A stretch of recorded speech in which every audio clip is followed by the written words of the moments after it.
Good morning.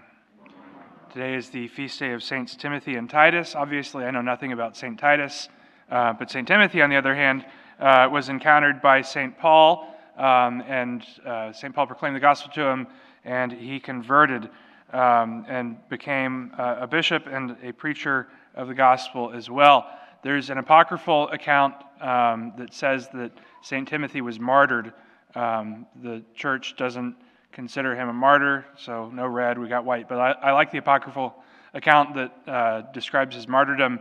It says that the Romans were having this pagan festival to their goddess Diana, and that he went out as they had a parade, and he stopped the parade and started preaching the gospel.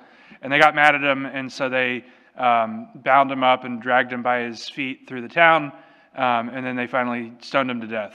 And that's the kind of Christianity that I like. That's the kind of zeal that we need to have. That we need to be able to step out in front of worldly forces and say, "This is ridiculous. Stop!" and proclaim the gospel. And if they drag us through the streets and they stone us, so be it. That is courage. That is zeal. That is the desire to proclaim the good news. We have to be careful in the way that we do that, right? We have to be careful in the way that we do proclaim the good news, so that people will be receptive, so that people will hear what it is that we're saying. But Jesus in the gospel sends his disciples out. He sends the 72 out, and he says, "Go to every place that I'm going to visit and prepare the way for me. Go and tell them that I'm coming." And he says, "I'm sending you like lambs among wolves." It's not a very good image. It's a very vivid image, but it's not something that's very hopeful. Lambs among wolves. I'm sending you in there to people that want to devour you, to people that want to eat you, to people that want to kill you, that people want to rip you limb from limb. And Jesus says, "I'm sending you into the world to proclaim the good news to a people that do not necessarily want to hear it." And so he says, when you enter into the household, first say, "Peace to this household." And if a peaceful person lives there, your peace will rest on them. But if not, leave. If not, leave. Recognize there's nothing I can do here. Go to somewhere else where I can indeed be fruitful.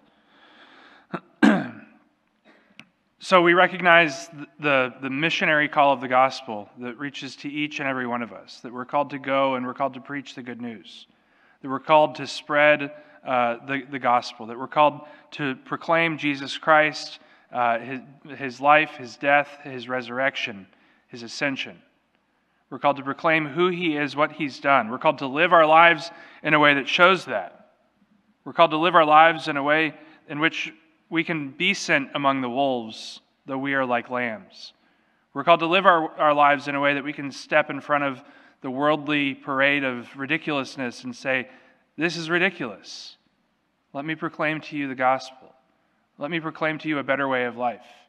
Let me proclaim to you a way in which we can have true joy, true peace, true happiness, not just here on earth in some fleeting way, but forever, forever." And so today, on this feast day of Saints Timothy and Titus, let us ask their intercession that indeed we may always have the grace, the desire, and the zeal to be able to proclaim the gospel at all times.